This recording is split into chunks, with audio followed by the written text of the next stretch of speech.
Welcome to Nevada Week. I'm Amber Renee Dixon. The Center for Information and Research on Civic Learning and Engagement at Tufts University estimates that 27% of youth ages 18 to 29 cast a ballot this year, marking the second highest youth voter turnout for a midterm election in almost 3 decades. The highest turnout was in 2018 at 31%. Ahead, we will speak with some of Southern Nevada's civically engaged youth. They are student representatives from this year's Las Vegas Sun Youth Forum. But first, now that we have election results, let's dissect them with longtime political reporter and CEO of the Nevada Independent, Jon Ralston. Jon, first off, congratulations. You correctly picked 9 of the 10 competitive congressional and statewide races. Amber. I appreciate it. Including the U.S. Senate race and the governor's race. So did anything surprise you in these midterms? It did surprise me a little bit that the Democrats here did as well as they did. Listen, it's no small thing to lose the governor's race because the governor is by far the most powerful individual in the state. But the fact that they held on to 3 House races, that they won some important constitutional offices besides governor, eked out a win in the Senate race that gave Democrats control of the U.S. Senate and picked up seats in the legislature. I didn't predict that, I have to tell you, Amber. And so it surprised me how well they did. So then what message did Nevada voters send this election? Well, I think they sent a mixed message, but in electing a Republican governor and a Democratic senator and keeping Democratic House members. But I think the message was, you know what, we're going to actually say that candidates matter and campaigns matter. Some of these candidates on the Republican side for statewide office, they're election deniers. They came across as unhinged in many ways, and Republicans voted against them. And they still came pretty close in important races. But Nevada voters said this is a bridge too far. Yeah, that closeness of some of the races. For example, as of November 17th, Cortez Masto is at 48.81% compared to Laxalt at 48.04%, according to the Nevada Secretary of State in this U.S. Senate race. That competitiveness, what does that indicate to you about Nevada politics right now? We're a purple state. And these races are going to, if there's credible candidates on both sides for statewide office, they're going to be close. Now, 8,000 votes, less than 1%, that is really, really close. It's not even close, by the way, to the closest Senate race in history in this state. There have been ones that have been decided by 48 votes and just a few hundred votes. But the percentage, when you consider more than 1 million votes are cast and someone wins a U.S. Senate seat by 8,000 votes or so, that's close. Okay. You said that you wouldn't be surprised if Governor Sisolak won re-election. He did not. Why do you think? I think there was just too much of what I call the COVID hangover, the shutting down of the state, even though it was a difficult decision and probably the right decision, but then questions about how long it lasted, whether schools should have been open sooner, and the absolute nightmare of the unemployment system where people couldn't get their checks, as you know, for months. And then Joe Lombardo's campaign fairly skillfully raised the issue of the so-called North Shore testing scandal, which was a COVID testing company that was tied to sons of one of Sisolak's friends and major donors. They made that into a major scandal, accused Sisolak of being corrupt, ran a lot of media on that, and that had an impact. At this point, Governor Sisolak is the only incumbent governor to not be reelected across the country. Do you take anything away from that? I just think that there was just too much going against him. And Joe Lombardo, while he was a first-time statewide candidate, had a fantastic team around him, and they ran a really, really smart race. I just think that Nevada's different than everywhere else, right? And so I think that had something to do with it as well. Outgoing Clark County Sheriff Joe Lombardo gave his first remarks as governor-elect on the Monday following the election at his alma mater, Rancho High School. He said he'd be Nevada's next education governor, in addition to other promises. Take a listen. My administration will expand school choice and make school safety a priority.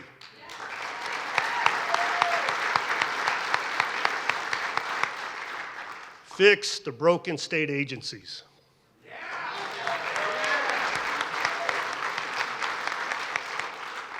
Create safer streets by eliminating soft on crime laws.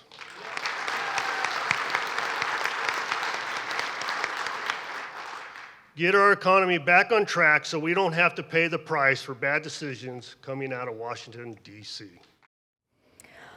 All right, of what Governor-elect Lombardo said there, what do you think he is most likely to get done, considering he is working with a democratically controlled state legislature? That's the issue, right? It's the other party controlling it, and they don't have the same vision of what Nevada should be like as Joe Lombardo did. Now, he has to say he's going to keep these campaign promises, right? And you saw some of them there. School choice, which the Democrats hate, repealing some of what the Democrats did when they were in complete control 2 years ago, Amber, and they passed this, what he calls soft on crime legislation, what they call criminal justice reform.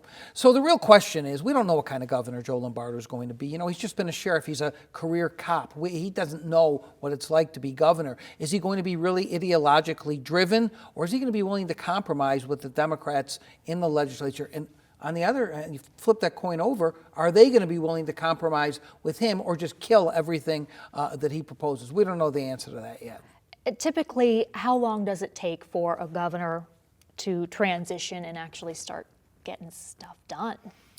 We're going to find out pretty quickly, because Joe Lombardo in February is going to start the legislative session, and we're going to see what he's proposed. He'll actually give his State of the State speech a couple of weeks earlier, and that will set the tone for the session. If it's a very confrontational speech saying, I'm going to undo everything you Democrats did last time, then we're going to really see some fireworks. But maybe it won't be that way. I think it depends who he gets around him. I think who his hires are as chief of staff and some department heads who know something about state government, right, and know how to deal with the legislature. There's no governor I've ever covered, Amber, who loves the legislature. They consider them a nuisance, right? They want to get their agenda passed. And even if they're of the same party, they think, oh, come on, just do what I want you to do. And so the governor has immense power in this state. We're going to see how Joe Lombardo uses it. And Lombardo has announced his transition team, which you tweeted that it's, quote, a rainbow in many ways, pretty good. What did you like about it? Well, I was quoting Larry David there, of course. Listen, I like the fact that he's got some high-quality people there. Jeremy Aguero, who is the most well-known data guy in the state, and I think he's been on every transition team for the last 10 or 15 years on there. Tina Quigley from LVGEA is on there. You have Peter Guzman from the Latin Chamber, who's on there. You have Dwayne Clinton from Southwest Gas. So you have a lot of disparate interests on there, but I don't think any of that matters. Transition teams are transition teams. They're just there to help get the government started under the Lombardo administration. Let's see what happens after he's inaugurated. Pretty good. Is that how he says it? He does. That's not a bad imitation. He did better than I could do. From the conservative perspective, I would imagine several are thinking, well, we're just going to expect some of the same old from the Democrats that have been reelected to the U.S. Congress. Are they fair in saying that? What do you expect from the Democrats at the national level this upcoming session? You know, they're going to have new leadership. Nancy Pelosi's not going to be the speaker anymore, and that's going to be a sea change for them, because Nancy Pelosi is one of the strongest speakers in history, whether you like her or not. She controlled that caucus. Will her successor have that kind of control? And will they say, you know, maybe people didn't love what we did before, and unfortunately, they're going to be consumed by the Republicans who are in leadership now, trying to investigate Hunter Biden and all the rest of the stuff, right? And so I think, listen, I have more optimism about Carson City than I do about Washington these days. Well, what about Mark Amodei, the only Republican representative? Now he's going to have a majority in the House. What do you think he will be able to get through? It's a great question. You know, he's going to move up a lot in seniority because of retirements and people being beaten and running for the Senate. He'll probably move up from about 150th to like 120th, something like that, maybe even higher. Is he going to have a powerful subcommittee chairmanship? Maybe. He should get one. Now, Mark Amodei, I've covered him since he was in the legislature many years ago. He is very smart. I am not sure how much he loves being in Washington anymore. We'll get a sense of that if he really wants to stay for a while by what kind of subcommittee chairmanship he gets. You also correctly predicted all 3 ballot questions would pass. Question 3, though, narrowly passed, which you did predict as well. That is for open primaries and for ranked general elections. What do you think was behind it barely passing and its odds of passing again in 2024, which it has to do? It has to, because it's going to be in the Constitution.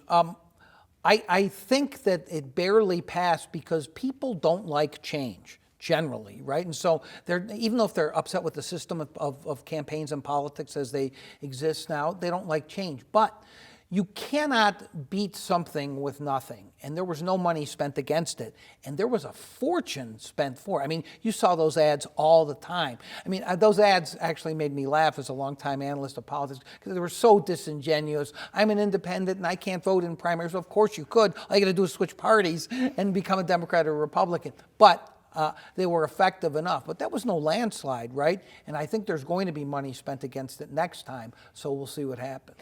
And the money that was spent this cycle, where was it coming from? Were you suspicious of it, that it was from out of state? I mean, what were the motives? That's for passing question 3.